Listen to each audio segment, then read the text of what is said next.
Shalom, salam berkat dari kami untuk pendengar sekalian. Saat ini pendengar akan diberkati dengan program Hari Ini Harinya Tuhan bagian yang ke-8. Sebuah program rohani tentang doktrin Alkitab yang menolong kita untuk semakin tertanam dalam kebenaran firman dan bertumbuh dalam kemuliaan. Bersama hambanya, Pendeta Gilbert Lumwendong, STH.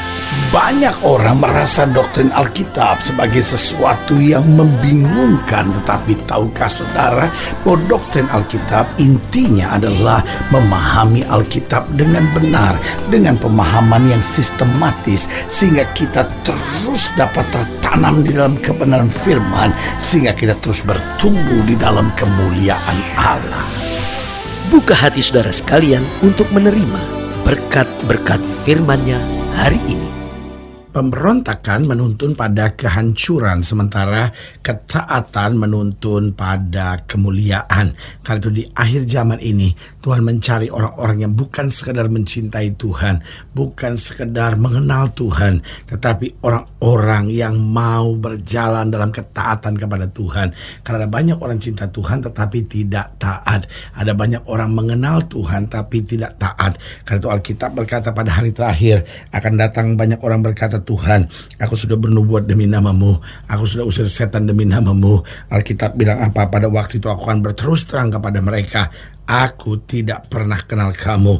Karena bukan orang yang berseru Tuhan, Tuhan yang akan dapat masuk dalam kerajaan sorga, tetapi setiap mereka yang melakukan.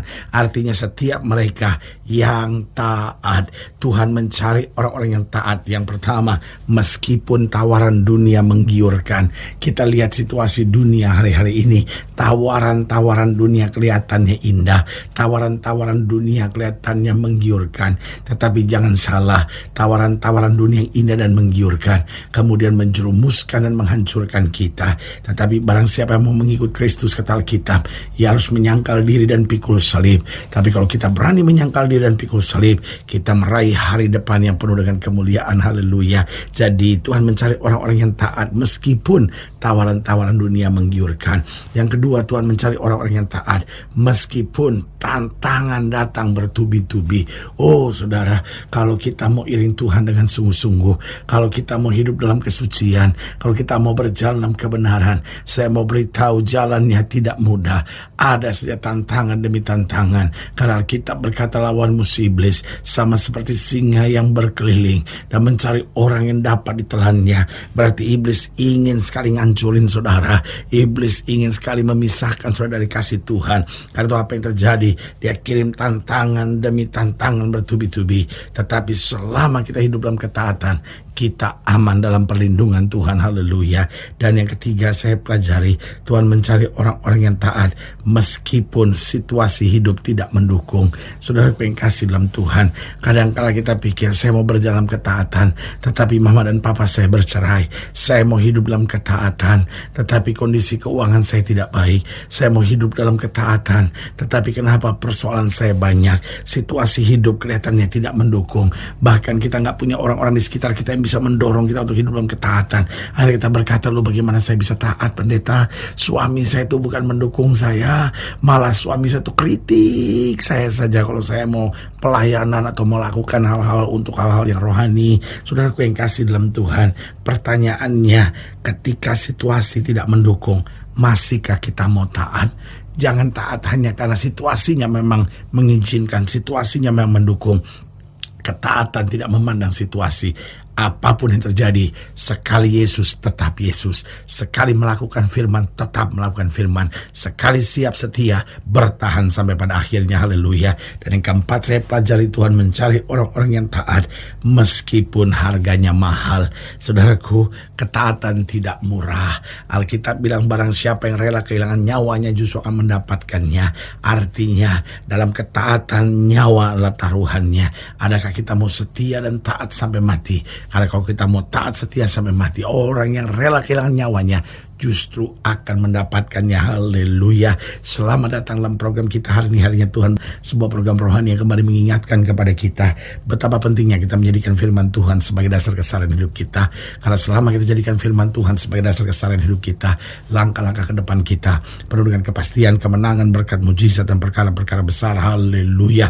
Dalam pembahasan kita tentang ketaatan, kita mau sama-sama belajar dari 2 Raja-Raja pasal 5, 2 Raja-Raja pasal 5 ayatnya ke-13 sampai ayatnya yang ke-19. 2 Raja-Raja pasal 5, 2 Raja-Raja pasal 5 ayat 13 sampai ayatnya yang ke-19, khususnya bagian yang A. 2 Raja-Raja pasal 5 ayat 13 sampai 19a, demikian firman Tuhan. Tetapi pegawai-pegawainya, ini bicara tentang Naaman, ya kan, pegawai-pegawainya Naaman, panglima Raja Aram itu dikatakan, tetapi pegawai-pegawainya datang mendekat serta berkata kepadanya, Bapa, seandainya Nabi itu menyuruh perkara yang sukar kepadamu, bukankah Bapa akan melakukannya? Apalagi sekarang ia hanya berkata kepadamu, mandilah dan engkau akan menjadi tahir. Maka turunlah ia membenamkan dirinya 7 kali dalam sungai Yordan, sesuai dengan perkataan abdi Allah itu. Lihat saudaraku yang kasih dalam Tuhan, Naaman di tengah situasi yang tidak menyenangkan, di tengah situasi yang tidak mendukung, di tengah segala keadaan yang mencekam baginya, tidak menyenangkan sama sekali, tapi dia belajar untuk taat. Saudaraku, dikatakan sesuai dengan perkataan abdi Allah itu. Dan apa yang terjadi setelah dia taat, setelah dia melakukan perkataan yang diperintahkan oleh Elisa, dikatakan lalu pulihlah tubuhnya kembali seperti tubuh seorang anak, dan ia menjadi tahir. Luar biasa. Ketaatan menuntun kita pada kemuliaan. Ayat 15, kemudian kembalilah ia dengan seluruh pasukannya kepada abdi Allah itu. Setelah sampai, tampillah ia ke depan Elisa dan berkata, sekarang aku tahu bahwa di seluruh bumi tidak ada Allah kecuali di Israel. Karena itu terimalah kiranya suatu pemberian dari hambamu ini. Tetapi Elisa menjawab, demi Tuhan yang hidup, yang di hadapannya aku menjadi pelayannya, sesungguhnya aku tidak akan menerima apa-apa. Dan walaupun Naaman mendesaknya supaya menerima sesuatu, ia tetap menolak. Akhirnya berkatalah Naaman, jikalau demikian, biarlah diberikan kepada hambamu ini tanah sebanyak muatan sepasang bagal, sebab hambamu ini tidak lagi akan mempersembahkan korban bakaran atau korban sembelian kepada Allah lain kecuali kepada Tuhan.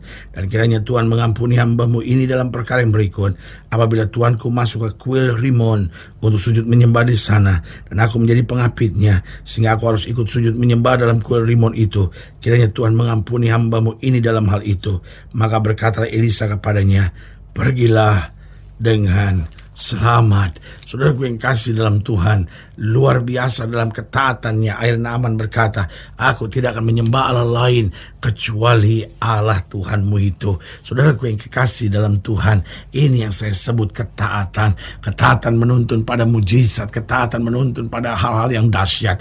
Karena itu saudaraku yang kekasih dalam Tuhan, saya pelajari apa berkat ketika seorang berjalan ketaatan.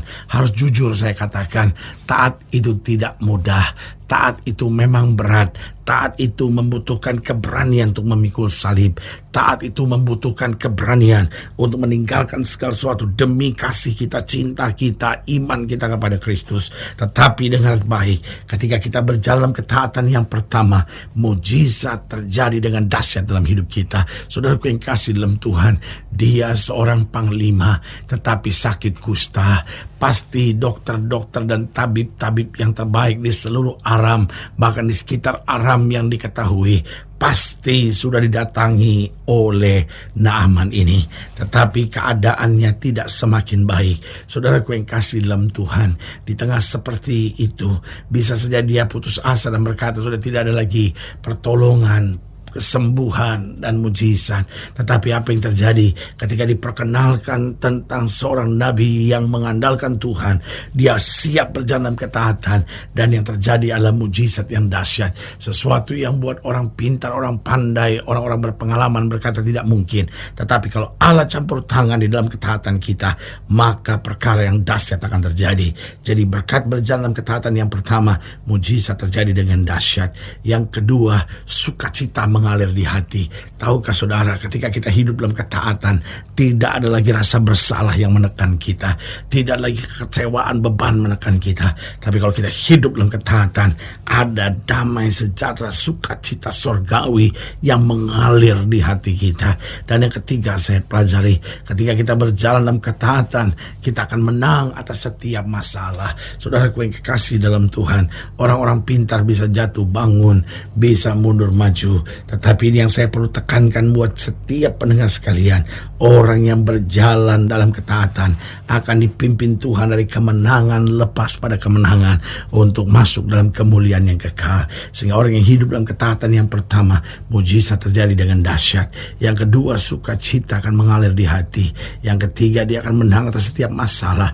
Dan yang keempat, hari depannya penuh pengharapan. Saudara, orang-orang yang hidup dalam ketaatan kepada Allah, bisa saja hari ini dalam pergumulan, tetapi hari esoknya pasti luar biasa. Karena hidup Kristen bukan hanya hidup soal hari ini dan sekarang, tapi hidup Kristen soal bagaimana kita beriman dan menerima segala janjinya di hari depan kita yang penuh harapan. Haleluya. Karena itu saudaraku yang kasih dalam Tuhan, jika saudara yang dilayani lebih jauh, hubungi kami melalui telepon, hubungi kami melalui surat, kunjungi website kami, karena kami ada untuk membawa Bapak Ibu saudara senantiasa lebih dekat pada Tuhan dan mengalami kasih kuasa mujizat yang luar biasa. Secara khusus melalui program ini juga saya mau berdoa buat setiap yang sakit, setiap yang berbeban berat, karena saya percaya bahwa bagi Allah tidak ada perkara yang mustahil. Nah, saudara-saudara yang didoakan secara khusus, boleh taruh tangan kanan saudara di dada dan kita akan berdoa. Mari kita berdoa. Bapa, dalam nama Yesus, hamba berdoa buat yang sakit, hamba berdoa buat yang berbeban berat, hamba berdoa untuk setiap mereka yang sedang menghadapi masa-masa yang sukar, karena hamba percaya bahwa bagi Allah tidak ada perkara yang mustahil.